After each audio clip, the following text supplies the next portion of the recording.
povedali mi, že po výsledkoch som dostala správu, že mám súhny nádor, že sa vypral a druhá vec, že je potvrdená, že mám rakovinu kože.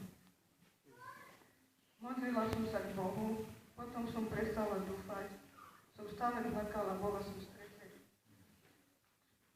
Prišla nedeľa, prišli ku mne moje tety, oni vstali ako prvé, lebo som nechcela prísť ani do zboru. Vedela som, že čo ma čaká, som si to všetko preštudovala, som vedela, že čo je to za chorobu. Nedali mi žiadnu šancu, ani tabletky, ani lieky, len povedali, že budem chodiť na kontrolu aj do Košíc, aj do Rožňavy každý porok, že ma budú sledovať, že čo to bude so mnou ďalej.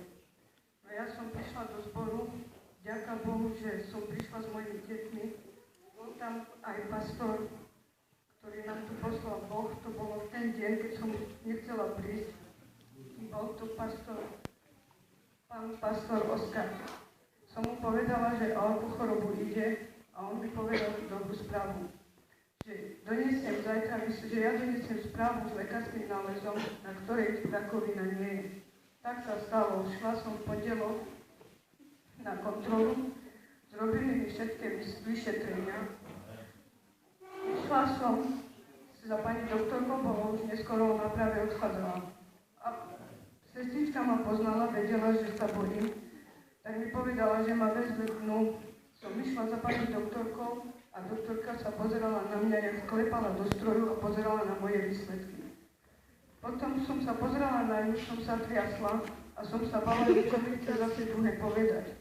Som sa sama spýtala prvým slovom, ako sa cítite. Som jej povedala, že mne zle nie je, ale že sa bojím, že som v strese, že sa bojím toho, že keď mi vybrali nádor schopný, ale že ona mi povedala, že ide o rakovinu kože. Ona sa na mňa pozrela, prekryžila si ruky a vďačím Bohu, že ona mi povedala tú skvelú správu, že rakovina bola, ale už nie je.